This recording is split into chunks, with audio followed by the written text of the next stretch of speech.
সংবিধান তো শেখ হাসিনা ছুঁড়ে ফেলে চলে গেছে। জুলাইতে হয়েছে ইনফ্যাক্ট আপনার কি এটাকে কি বলে মানে তাকে সরানোর যে একটা প্রক্রিয়া, তাকে কেন সরাইতে চাইছে এটা আমরা সবাই জানি। জুলাইয়ের আন্দোলন বিভিন্ন ইস্যু দিয়ে শুরু এক দফায় গড়াইছে যে আপনাকে চলে যেতে হবে। তো তখন আমি তাকে বোধহয় 3 তারিখে বলছিলাম, আমার যতটুকু মনে পড়ে 3-3 অগাস্ট একটা চ্যানেলে, যে আপনার যেতে হবে, কোনো অপশন নাই, আপনার যেতে হবে ম্যান্ডেটরি, কিন্তু 3টে অপশন আপনার জন্য আছে। একটা হলো হিটলারের মতো আত্মহত্যা করবেন, নয়তো বুক পেতে গুলি নিবেন, আর তৃতীয়টা হইলো পালায়ে যাবেন। এটা আমি তৃতীয়টাই বেছে নিলেন। ইনশাল্লাহ তৃতীয়টা উনি বেছে নিচ্ছেন।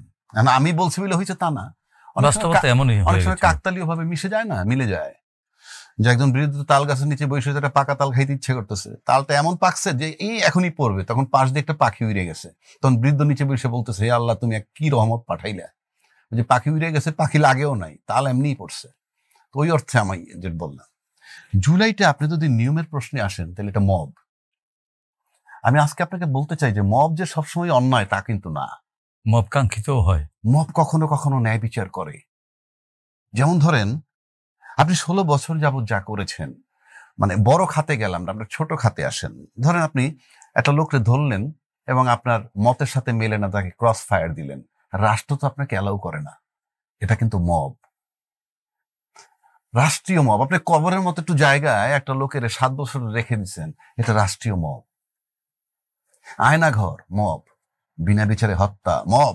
শাহবাগ চত্বরে আপনি চিৎকার করে বললেন যে ফাঁসি দিতে হবে সাইদকে, তখন আইন সংশোধন করলো, যে আইনে ফাঁসি দিল আইনে ফাঁসি নাই, সেই আইনটাকে সংশোধন করে যখন তার মৃত্যুদণ্ড কার্যকর করা হলো, ওটা মবের ভিত্তিতে। তো এই যে মব, এই মব কিন্তু 24 একটা নির্বাচন কইরা আবার ক্ষমতায় বসলো এই মবের সরকার। সে যদি আজও পর্যন্ত থাকতো তাহলে 29 সাল পর্যন্ত কিন্তু আপনি এই মবের মধ্যে থাকতেন, রাষ্ট্রীয় মবের মধ্যে থাকতেন। সেটাকে আইন হাতে তুলে নিচ্ছে কারা? এই জুলাইতে যারা আন্দোলন করছে, XYZ, যে খুশি সে করুক, সাধারণ মানুষ। ওইগুলি যদি বলি আপনি করছেন আমি করছেন, তাইলে আবার অনেকের গাত্রদাহ হয়।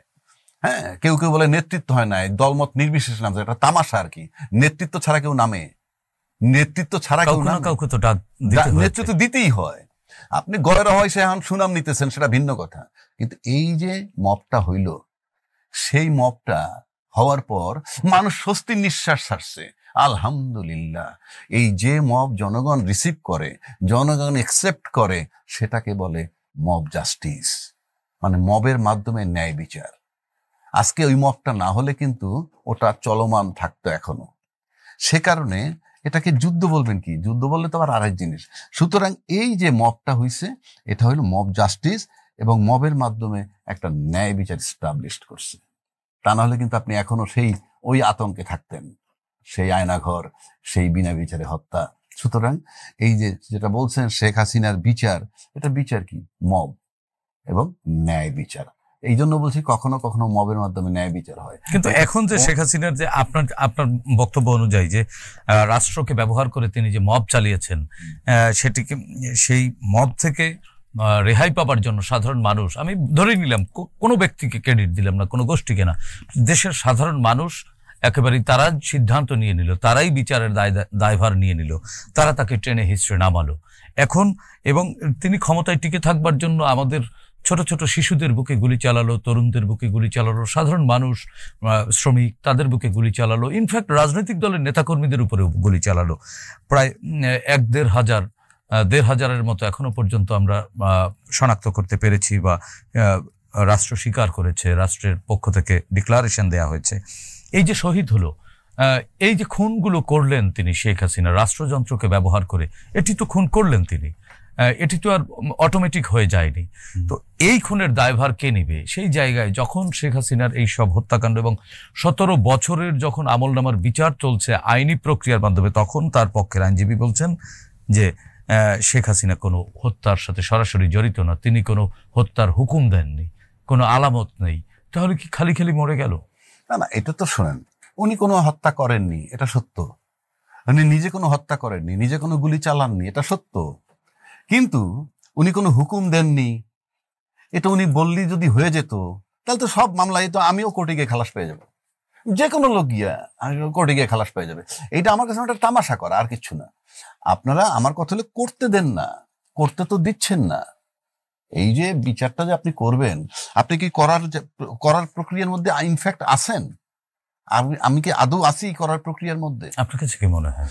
আমার কাছে মনে হয় না। কেননা আমি বলি আপনাকে, সবাই যখন দলমত নির্বিশেষে বলতেছে যে এই সরকারকে বসাইছে, প্রথম কথা হলো যে এই সরকার যে বসছে, এই সরকারের ভিত্তি কোনো সংবিধান না, জনগণ। এবং এই যে সরকারটা বসছে, সে কিন্তু বিচার করবে এই কথা বইলেও আসে নাই, বিচার করবে না তাও বলে নাই। কিন্তু এই সরকারের কাজটা কি? এই সরকারের দায়িত্ব কে দিছে? কোন সংবিধান দিছে? এই সরকার কি সংবিধানে উল্লেখ করা আছে? সংবিধানে কিন্তু অন্তর্বর্তীকালীন সরকার আছে। সাংবিধানিক ভাবেই তো উচ্চ আদালত অনুমোদন করলো, বৈধতা দিল যে উচ্চ আদালত বলছে যে এইরকম পরিস্থিতিতে এইভাবে দায়িত্ব দেওয়া যেতে পারে, এবং তার নামকরণ করা হয়েছে অন্তর্বর্তীকালীন সরকার। এটা তো সংবিধানে নাই। সংবিধান তো শেখ হাসিনা ছুঁড়ে ফেলে চলে গেছে। সংবিধান যদি আপনি মানেন, তাহলে তো সংবিধান মোতাবেক আপনি কাউকে দায়িত্ব দিবেন। এই বাংলাদেশে তো বহু অভ্যুত্থান হয়েছে, কেউ কি চলে গেছে দায়িত্ব বুঝাই না দিয়ে? এরশাদ পতন দায়িত্ব বুঝাই দিছে, খালেদা জিয়া দায়িত্ব বুঝাই দিছে, এরপরে 1/11 সেখানেও দায়িত্ব বুঝাই দিছে। একমাত্র 24-এ দায়িত্ব বুঝাই দেওয়া হয় নাই, উনি চলে গেছেন। কার কাছে বলে গেছেন? সংবিধান কি ওনাকে পারমিট করে? তাহলে তুমি সংবিধান ফালাই হয়ে চলে গেছে। যে সংবিধান থেকে প্রধানমন্ত্রী চলে যায় পালাইয়া, হ্যাঁ, সেই সংবিধান তো নাই। তারপরে বাংলাদেশের সমস্ত রাজনৈতিক দল, সচিব, আমলা, 3 বাহিনীর প্রধান, রাজনৈতিক দল সবাই বঙ্গভবনে বসে বলছে আপনি অন্তর্বর্তীকালীন সরকার হিসেবে দায়িত্ব নেন। সুতরাং এখানে কোনো সংবিধান নাই। ইউনূস সাহেব এখন অলিখিত সংবিধানে আছেন। আপনি দেখান না, আমার সংবিধানটা দেখান। আপনি সংবিধানটা দেখান, আপনি যে নির্বাচন করবেন কোন সংবিধানে? কিন্তু রাষ্ট্রপতির কাছে যে ওত নিয়েছেন সেটা তো সাংবিধানিক। রাষ্ট্রপতি ওত দিবেই, কি করবে? ওই রকম একটা সিচুয়েশন কেউ না কেউ তো ওত দিতে হবে। কিন্তু রাষ্ট্রপতি তো সাংবিধানিক রাষ্ট্রপতি। নো, সেটাও তো সবাই অ্যাপ্রুভ করছে যে রাষ্ট্রপতি ওত দেখ, রাষ্ট্রপতি ওত দেখ। যদি বলতো রাষ্ট্রপতি দিবে না, চিফ জাস্টিস দিবে, যদি বলতো রাষ্ট্রপতি দিবেন XY, সেটি অ্যাকসেপ্ট হইতো ওই মুহূর্তে। তার মানে এই মুহূর্তে বাংলাদেশে কোনো সংবিধান নেই? আমি বলে দিচ্ছি কোনো সংবিধান নাই। বরং আপনি এখন সংবিধান তৈরি করার জন্য সকাল বিকাল বসতেছেন। ইতিমধ্যে আপনি বলছেন যে কি 587টার সাথে একমত, মধ্যে 436-এর সাথে একমত হয়েছে। বিষয়টা কেমন হয়েছে জানেন? পিকনিকে যাবেন, গাড়ি গুড়ি রেডি করছেন, সব চুক্তি করে শেষ। পিকনিকে সকাল 9টায় নাস্তা নিবেন, ওখানে গিয়ে 11টার সময় টিফিন নিবেন, তারপরে লাঞ্চ করবেন 1:30টায়, তারপর বিকাল 4টায় কি জানি মিউজিক্যাল চেয়ার খেলবে মেয়েরা, ইত্যাদি। বিশাল একটা প্ল্যান করছেন, সব ঠিক আছে, একদম প্ল্যান। এই যে 587-এর মধ্যে 436 নিল, এরকম প্ল্যান করে ফেলছেন। কিন্তু যেদিন যাবেন সকালবেলা, বাস একটা বাস আসে নাই। কি ব্যাপার? বাস নষ্ট হয়েছে। আপনার সব প্রোগ্রাম কিন্তু ভেস্তে। প্রাডো গাড়ি চালাবেন, ফ্ল্যাগ লাগাবেন, গাড়ি পথ পথ পথ পথ করে আপনার কাছে ভালো লাগে, টাকা যা মন চাইয়ে বাসায় নিয়ে যাবেন, শেষ, ফিনিশ। ওইখান থেকে এক টুকরা চলে গেছে দেশে, কিচ্ছু আসে যায় না, ফালতু আলাপ। No commitment of any politician last 53 years আমি দেখি নাই। আপনার সুপরিকল্পিত ভাবে চুরির নামে এমপি হতে চাচ্ছেন। এখন মানুষ জনপ্রিয়তা খুঁজে কেন? পোল বানাইবে, ব্রিজ বানাইবেন, তো টাকা চুরি করবে, সুপারিনটেন্ডেন্ট ডাইকে থাবড়াবে। এটা এমপির কাজ? এমপির কাজ পার্লামেন্টে আপনি আইন বানাবেন, এমপির কাজ বাজেট প্রণয়ন করবেন, দেশের পলিসি মেকিং নিয়ে আপনি আলাপ করবেন, আপনার এলাকার প্রবলেম আপনার কাছে বলবে, তার ভিত্তিতে আইন বানানো লাগবে, আইন বানাবেন।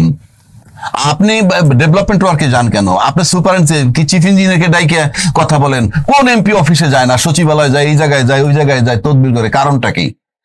আপনি এতদিন খায়েশ থাকে, আপনি ইউনিয়ন চেয়ারম্যান হন, রাস্তা বানাবেন, ব্রিজ বানাবেন। আর একটু জাতে উঠতে চান, উপজেলা চেয়ারম্যান হন, বড় বড় ব্রিজ বানাবেন। আপনি এমপি হইতে চান কেন? শখটা কি? আপনি 100% অযোগ্য, মূর্খ লোক যারা বুঝেন না, পার্লামেন্টে এমপি হইতে আইসেন না। আপনি আসেন কেন এমপি হইতে? আপনি যদি এই বিধান করে দেন যে তারা ডেভেলপমেন্ট ওয়ার্কের সাথে কোনোভাবে সম্পৃক্ত হইতে পারবে না, জীবনে কোনোভাবে এই ব্যাপারে কথাও যদি একটা টেলিফোনও করে, তাহলে হি উইল বি আনসারেবল। আপনি তো এমপি নির্বাচনের লোক খুঁজে পাবেন না, এমপি নির্বাচনের লোক খুঁজে পাবেন না। এবং এই প্রক্রিয়া যদি করতে পারেন, তাহলে টাকা দিয়ে এমপির পদ কিনবে না কেউ। নমিনেশন 25 কোটি টাকা দিয়ে নমিনেশন কিনে, কারণটা কি?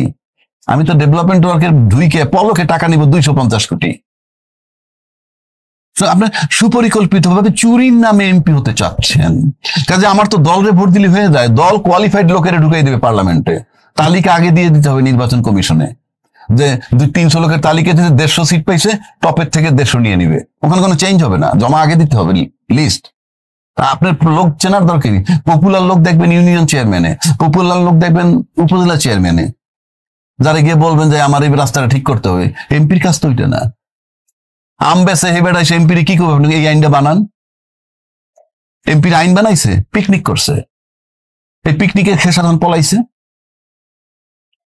তাহলে তো পিয়ার পদ্ধতিতে ভোট হবে, নমিনেশন বিক্রির জায়গায় এমপি বিক্রি হয়ে যাবে। কেন এমপি বিক্রি হবে? আপনি তো আইন বানাবেন শুধু, আপনি তো আর কোনো কাজ নাই, আপনি আইন নিয়ে লড়াই করেন, আপনি শুধু আইন নিয়ে লড়াই বলতে চাচ্ছেন যে সংসদ সদস্যদের কর্ম এলাকা বা কর্ম পরিধি বা তাদের মাঠে আপনার কোনো কাজ নাই, তাদের আপনার উপজেলা এলাকায় কোনো কাজ নাই, কোনো কাজ নাই। আমি এখনো বলছি আমি পিয়ার পদ্ধতির পক্ষে বিপক্ষে না, আমি আলোচনা করছি পিয়ার পদ্ধতির সুবিধাটা কি সেটা আগে বলি। পিয়ার পদ্ধতির সুবিধা হইল এই, 1 নম্বর, সব দল থেকে পার্লামেন্টের লোক যাবে। 2 নম্বর, সব দল থেকে যদি লোক বাইরে ভিতরে থাকে তখন বাইরে আন্দোলন করলে বলতে পারবে পার্লামেন্ট, বাইরে আন্দোলন চলবে না, কারণ আপনার কথা বলার জায়গা এখানে আছে। 3 নম্বরটা কি, ভোটার যে ভোট দিবে সে চিন্তা তার ভোটটা বিফলে যাবে না। আপনার ঘর যদি আপনি সামলাতে না পারেন আপনার এখন সেক্ষেত্রে সন্তানকে দায় দিবেন, অভিভাবক হিসেবে তো আপনি রেসপন্সিবল, সরকারি তো লায়াবিলিটিস নিতে হবে। আবার সেই একই পুরনো কথা বলতে হয়, অবশ্যই সরকারের দায়। সরকারের দায় যদি হয়, সরকার কাকে নির্বাচন না দিলে আপনি কি করবেন? ফর এক্সাম্পল আন্দোলনকে সরাই দিবেন, কথার কথা বলছি। তো সরকারের দায় এইটা নিয়ে মাঠে নামেন না কেন? মাঠে তো আছে, কই গণতন্ত্রের ডিমান্ড নিয়ে তো রাজনীতি। না, আপনার কারণে ইনভেস্টমেন্ট আসতেছে না, আপনার কারণে দেশের ক্ষতি হচ্ছে, আপনি নামতেছে না কেন? ইনফ্যাক্ট অভ্যন্তরীণ ইনভেস্টমেন্ট তো ওইভাবে হচ্ছে না। অভ্যন্তরীণ ইনভেস্টমেন্ট গিয়ে তো ব্যাংকের টাকা নিতে পারতেছেন না, আপনার কাঠ খরচ। শিল্পের প্রসারে তো আপনার ব্যাংকের ঋণ দিতে হবে, ব্যাংকের ঋণ দিতে হবে, দিতে হবে।